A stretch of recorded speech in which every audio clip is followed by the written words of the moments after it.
चुनाव नजदीक आते ही हिमाचल में स्टार प्रचारकों की रैली और जनसभाओं का दौर शुरू हो गया है। आपको बताते चलें कि हिमाचल में 7वें और आखिरी चरण में लोकसभा के चुनाव होने हैं। कांगड़ा चंबा संसदीय सीट पर बीजेपी के प्रत्याशी डॉक्टर राजीव भारद्वाज और धर्मशाला विधानसभा के उपचुनाव में बीजेपी के उम्मीदवार सुधीर शर्मा के पक्ष में जन समर्थन जुटाने और माहौल बनाने के लिए आज 25 मई को केंद्रीय गृह मंत्री अमित शाह हिमाचल आ रहे हैं। अमित शाह की आज ऊना और कांगड़ा जिला में जनसभा है। अमित शाह सुबह 11 बजे जिला ऊना के अंब में मेला ग्राउंड में जनसभा कर हमीरपुर से बीजेपी के प्रत्याशी अनुराग ठाकुर के पक्ष में वोट मांगेंगे और इसके बाद धर्मशाला के पुलिस ग्राउंड 1 बजे कांगड़ा से बीजेपी प्रत्याशी डॉक्टर राजीव भारद्वाज के पक्ष में प्रचार करेंगे। आप देख सकते हैं इस समय युद्ध स्तर पर तैयारियां की जा रही हैं, मंच सजाया जा रहा है और यहाँ पर इस समय सुरक्षा व्यवस्था भी चाक चौबंद है।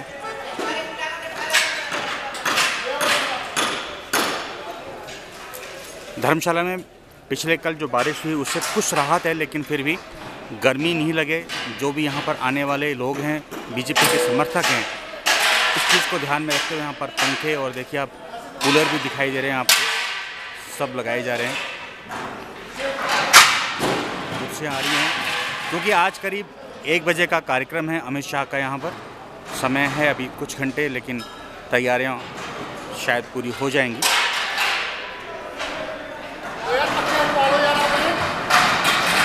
बारिश होने से ग्राउंड में थोड़ा कीचड़ हो गया है। आप देख सकते हैं यहाँ पर पानी भरा हुआ है, लेकिन इस कीचड़ को ख़त्म करने के लिए रेता मंगाया गया है और इस पानी के ऊपर इस रेते को बिछा दिया जाएगा।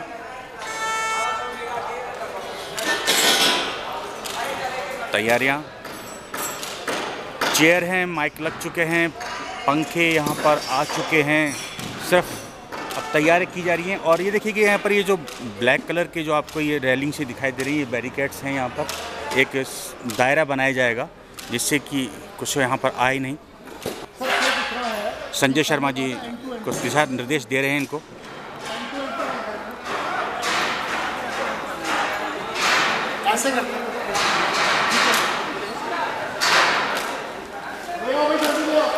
बस रैली को लेकर के तैयारियां चल रही हैं। 2 दिन बारिश की वजह से थोड़ा सा व्यवधान बीच में पड़ा है, लेकिन सभी तैयारियां समय के रहते पूरी कर ली जाएंगी।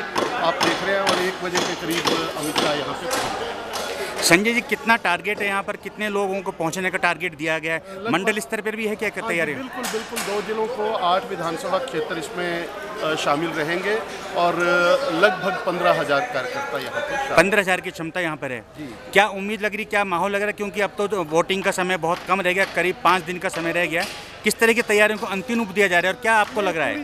पूरी तरह से हिमाचल में 4 की 4 और देश में 400 पार, उसी के ऊपर कृत संकल्प होकर के भारतीय जनता पार्टी का हर कार्यकर्ता लगा हुआ। कल सुखविंदर सुक्खू का और विक्रमादित्य का एक मैसेज आया था शाम को, जब मोदी साहब की नाहन में और मंडी में जो रैली हुई थी, कि विक्रमादित्य ने ये कहा और सुक्खू जी ने ये कहा कि अगर मोदी जी आपदा के समय यहाँ पर आते हैं हिमाचल में तो एक अलग मैसेज जाता है जनता के बीच में। उसको लेकर आप क्या कहना चाहेंगे? मोदी जी की पूरी सरकार, जगत प्रकाश नड्डा भारतीय जनता पार्टी के राष्ट्रीय अध्यक्ष और हिमाचल से राज्यसभा के सांसद थे, नितिन गडकरी जी, अन्य मंत्री भी जब जब आवश्यकता पड़ी तब तब हिमाचल की आपदा में आकर के खड़े हुए और केंद्र ने खुले हाथों से हिमाचल प्रदेश का साथ दिया।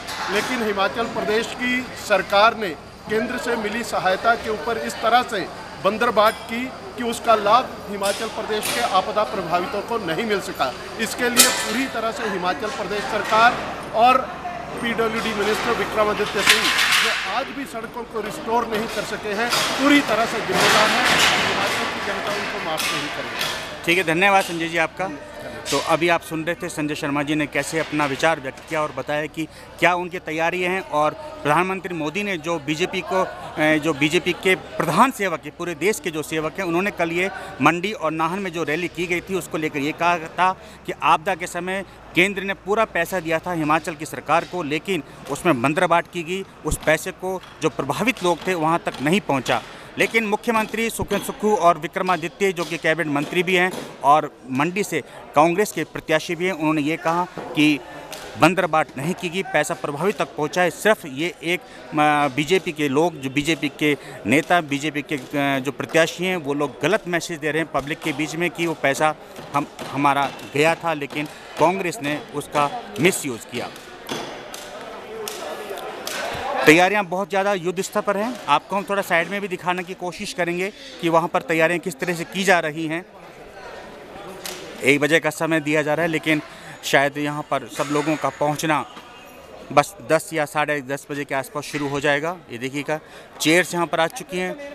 आप देख सकते हैं ट्रकों से यहाँ पर चेयर को उतारा जा रहा है, और इस पूरे पर्दा जो सामने आपको दिखाई दे रहा है, वहाँ उसके पीछे कोई व्यवस्था नहीं है, सिर्फ वहाँ तक ही ये दीवार लगाई गई है एक तरह से।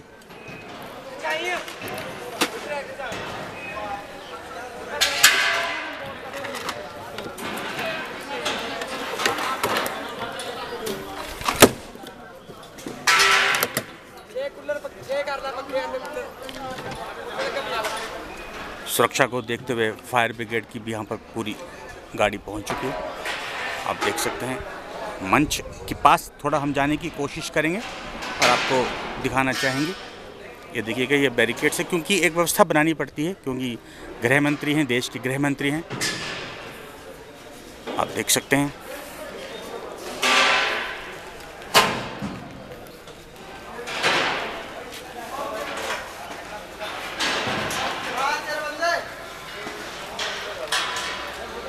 मंच सज चुका है।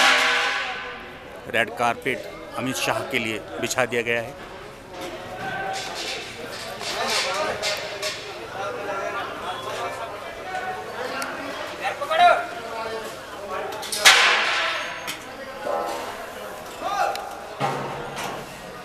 ये एक डोम लगाया गया है और इसमें करीब 15,000 लोगों की बैठने की व्यवस्था जाएगी, क्योंकि डोम के अंदर भी कुछ लोग बैठेंगे और डोम के साइड में भी शायद अगर पब्लिक ज़्यादा आती है, भीड़ ज़्यादा होती है, तो चेयर्स वहाँ पर भी लगा दी जाएंगी।